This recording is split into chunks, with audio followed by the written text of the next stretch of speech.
mayoría han escuchado la importancia de que nuestros niños tengan rutinas en la casa, que tengan una organización frente a lo que se va a realizar, por ejemplo, en el día, en la semana, en cuanto al tema de tareas en el colegio, en cuanto al tema, por ejemplo, de las tareas en la casa, en cuanto a horarios y todo eso. Para que, digamos que nos funcionan las rutinas, para tener una estructura frente a lo que va a pasar en el día a día, disminuyendo la carga cognitiva y la anticipación ansiosa en nuestros niños, porque ellos ya van a saber más o menos qué va a pasar. ¿Qué es importante con el tema de las rutinas? Que tengamos también presente que dentro de esas rutinas debe haber espacio para la flexibilidad. Por ejemplo, los fines de semana. Los fines de semana podemos ser un poquito más flexibles con el tema de los horarios, con el tema de las actividades que vamos a realizar en el día. ¿Listo? Con las rutinas, dependiendo de la edad, la podemos construir con los niños, en conjunto con los niños. Con actividades, por ejemplo, que ustedes vean que a ellos ya las tenemos más o menos estructuradas, ¿sí? Y la podemos hacer visual. A los niños les funciona mucho también la parte visual, que ellos puedan ver, que ellos lo puedan reconocer. También que nos puede ayudar que tenga fotos, que tenga imágenes reales. Eso también nos ayuda mucho con el tema de las rutinas. ¿Qué es importante también con las rutinas? Primero, anticipar los cambios.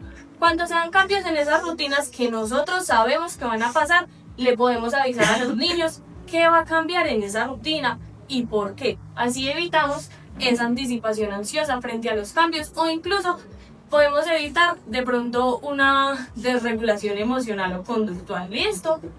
Lo que les decía de utilizar apoyos visuales. Hay rituales en las casas, por ejemplo, que ya tenemos establecidos, que sabemos que nos funcionan, que sabemos que a los niños les funcionan. Entonces la idea es que eso no los cambiemos. ¿Listo? Los cambios dentro de esas rutinas hay que introducir cambios, porque a veces hay cosas que no funcionan, hay cosas que no. Entonces hay que empezar a generar cambios de manera progresiva, no abrupta, sino progresiva, de a poquitos, para que no sea tan fuerte. Rutinas cortas y concretas. Esta también nos sirve mucho, que son los temporizadores visuales. A veces los niños, por ejemplo, se meten a bañar o mientras comen y se demoran y se demoran y se demoran y se demoran.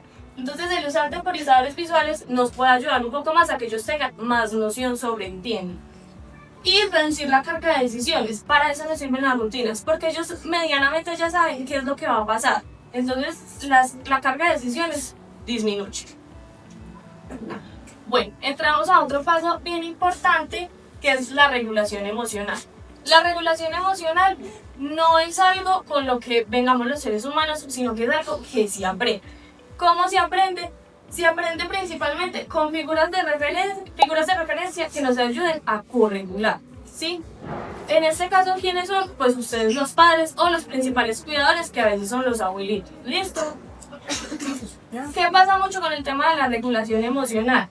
No se trata de ceder ni de consentir, sino que necesitamos todo el tiempo acompañar a los niños. ¿Qué pasa con la regulación emocional? Porque les puede generar dificultad regularse.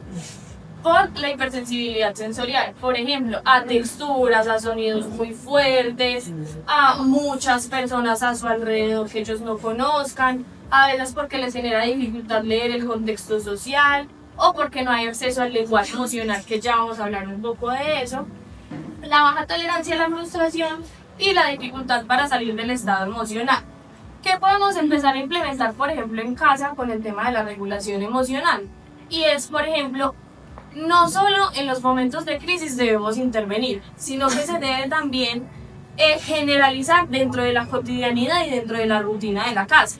Por ejemplo, utilizar pictogramas, utilizar imágenes, utilizar fotos de las emociones, que todo el tiempo y todos los días se vuelva rutina. Ve, ¿cómo te sentiste hoy? Señala, muéstrame, expresemos, feliz, triste, enojado. Bueno, vamos a hablar también de las conductas desafiantes. ¿Qué pasa con las conductas desafiantes?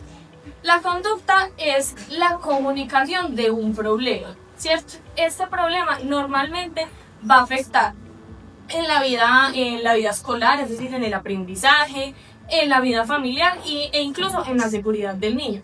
Pero entonces, ¿qué tenemos que hacer?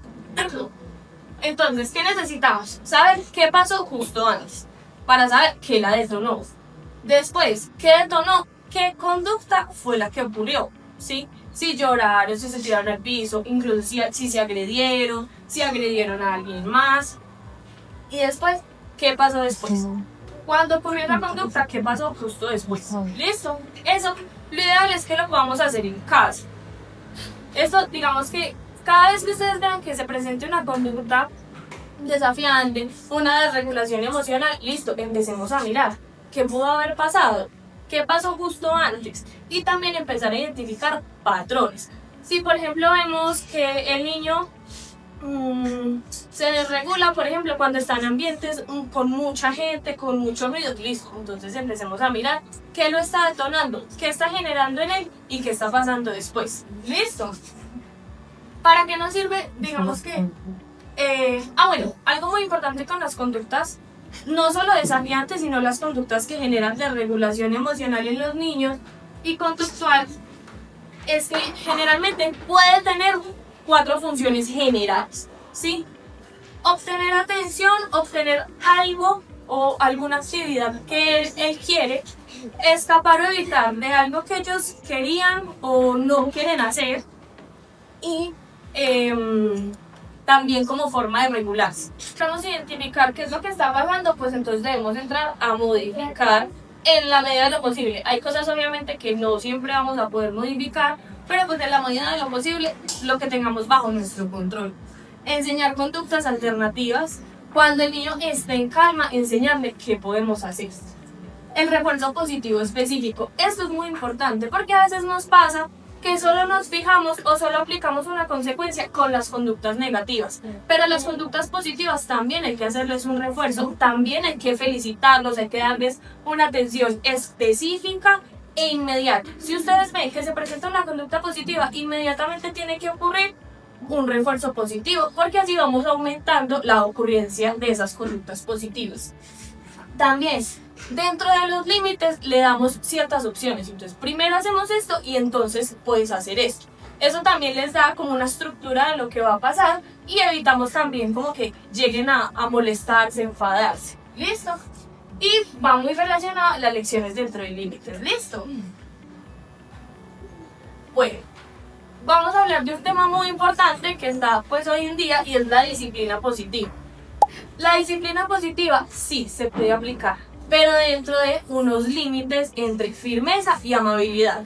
La disciplina positiva no es que yo deje hacer al niño todo lo que él me pida, ¿sí? Sino que hay unos límites establecidos, claros, dentro de una relación respetuosa. ¿Listo? ¿Qué no es la disciplina positiva? La ausencia de límites o consecuencias. No podemos dejar de poner límites, no podemos dejar de poner consecuencias por los actos negativos de los niños. Negociar todo ni ceder todo. Hay cosas que no podemos ceder, hay cosas que no podemos decir, bueno, sí, lo que tú digas. No, hay unos límites que, digamos que se deben respetar. ¿Listo? Evitar el conflicto. No, que yo le digo que haga esto, que yo lo dejo dejar hacer esto, por evitar una pataleta, por evitar que se enoje, por evitar cualquier cosa. No. ¿Listo? Y tampoco ignorar la conducta problemática. Bueno, ¿qué sí es la disciplina positiva? Enseñar habilidades, ¿sí? Enseñar habilidades para reconocer las emociones, enseñar opciones para poder, digamos que, cambiar ese tipo de conductas, mantener límites con calma y consistencia. Digamos que no siempre es el grito, no siempre es, digamos que, levantar la voz demasiado, sino que mantenemos la calma y así incluso podemos aplicar el límite. Y entender el porqué antes de responder. Recuerden que con los niños siempre debemos estar pensando qué pasó, por qué lo detonó. Siempre analizando qué puede ser lo que está pasando. Preservar la relación afectiva en el conflicto. Esto también es muy importante porque a veces, digamos que nos enojamos, entonces no lo abrazamos, no lo miramos, no le damos afecto porque pasó esto y esto. Pero digamos que la relación afectiva siempre debe estar a pesar del conflicto, a pesar de la conducta desafiante o la conducta destructiva. Y tratar el error como oportunidad de aprendizaje. Algo que pasa mucho es que, por ejemplo, los niños, no sé, tuvieron una pataleta, ¿sí? Y nosotros les empezamos a hablar.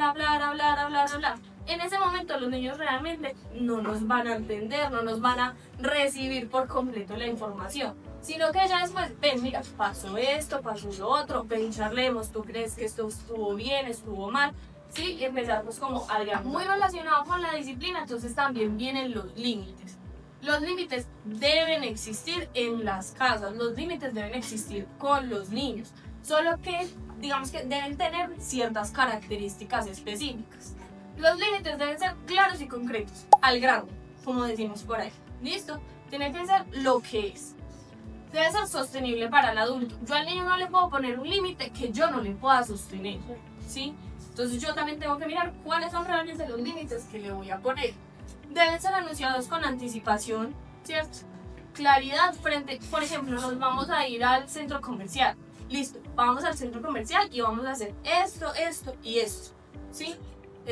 Digamos que le estamos anticipando qué va a pasar, pero también le estamos poniendo un límite. No vamos a comprar juguetes, no vamos a entrar a los juegos, sino que vamos a hacer esto, esto y esto, ¿sí? Y seguido de consecuencias lógicas. Algo muy importante con las consecuencias lógicas, que es que la consecuencia lógica debe ser, uno, aplicada con calma por parte del adulto, y debe tener obviamente una relación entre la acción y la conducta y que el niño lo comprenda. Y pues lo que le decía, aplica con calma. Los límites deben ser explícitos, visuales y predecibles. Las consecuencias deben ser inmediatas y proporcionales. No puede ser que, por ejemplo, el niño, no se comió la comida, entonces la comida de hoy, entonces no tienes tablet por toda la semana. No, ¿cierto? Debe ser proporcional a la acción. Y las conductas deseadas requieren refuerzo positivo, lo que les decía. No todo el tiempo nos podemos fijar en lo malo, sino que lo bueno también debe ser reforzado. Bueno, acá les doy como ciertas herramientas. Primero, se habla mucho, por ejemplo, también de los estilos de crianza y inicialmente se marcaban, por ejemplo, dos, o permisivo o autoritario, ¿sí? Pero lo ideal es que siempre lleguemos como una mezcla de ambos. Debe ser autoritario, pero positivo, ¿sí? ¿Positivo en qué sentido? Hay alta exigencia, hay alta calidez, hay límites claros con explicaciones claras, hay consecuencias lógicas y como todo el objetivo es aprender, que los niños aprendan, que desarrollen esas habilidades. ¿Listo? Que es el sistema de puntos o economía de fichas, normalmente se usa en niños de 5 a 12 años. ¿Cuál es el objetivo? Acumular puntos o fichas por conductas deseadas y por cada cierta cantidad de fichas la pueden canjear por privilegios. Pero no quiere decir que el niño solo gane y gane y gane y gane, sino que también por conductas no deseadas, por conductas que, digamos, sean negativas, entonces también pueden perder puntos, ¿sí? El acuerdo de convivencia también, según la edad, entonces establecemos alrededor de 3 a 5 reglas básicas en casa, en positivo, ¿sí? No todo el tiempo es no puedes, sino también establecemos las más en positivo y que estén escritas y visibles. Con los niños es más fácil lo visible, ellos lo reconocen más fácil. Y el tiempo fuera positivo. Antes, por ejemplo, hablaban mucho del tiempo fuera, que el niño se iba para un rincón solo y se quedaba allá. No, aquí hablamos de un tiempo fuera donde todo el tiempo es acompañado por el adulto. Le damos al niño un tiempo, un espacio fuera, por ejemplo en un rincón, en un espacio de su habitación, en un espacio de la casa. Listo, allí respiramos, nos calmamos y ya después hablamos. Todo el tiempo el adulto acompaña, pero no interviene hasta que el niño ya diga, voy a hablar o ya estoy tranquilo. ¿Listo? Bueno, y por último vamos a hablar de algo muy importante que es el sueño. ¿Listo? El sueño es el periodo en el que el cerebro procesa, consolida y regula. En los niños el tema del sueño es supremamente importante, porque allí es donde se da la consolidación del aprendizaje, de la memoria, la regulación emocional, la producción de neurotransmisores y la maduración cerebral, ¿sí? ¿Qué pasa si los niños no duermen bien o no duermen el tiempo que deben dormir? Hay dificultades en la regulación, se pueden presentar conductas desafiantes como irritabilidad y dificultades en el aprendizaje. ¿Qué se recomienda? Más o menos de 3 a 5 años, de 10 a 13 horas, pero incluyendo siestas. De 6 a 12 años, de 9 a 12 horas. Y de 13 a 18 años, de 8 a 10 horas. ¿Listo?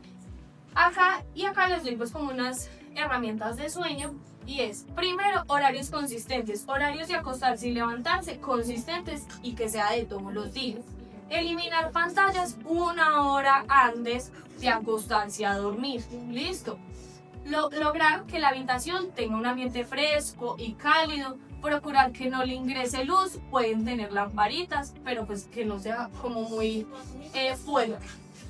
Evitar dulces y gaseosas 2 horas antes y crear una rutina nocturna. Entonces, por ejemplo, que la canción suave, que el cuento, que charlamos, o que por ejemplo hacemos una oración. Bueno, hacemos una rutina más tranquila. Listo. Y del uso de pantallas pues ya nos va a hablar un poquito más a fondo la doctora Heidi, pero pues digamos que lo más, digamos que a grandes rasgos que les voy a comentar, y es que según la Asociación Española de Pediatría no se recomienda el uso de pantallas a los niños menores de 6 años. Listo. Con esto pues termino mi intervención. Muchas gracias por su atención.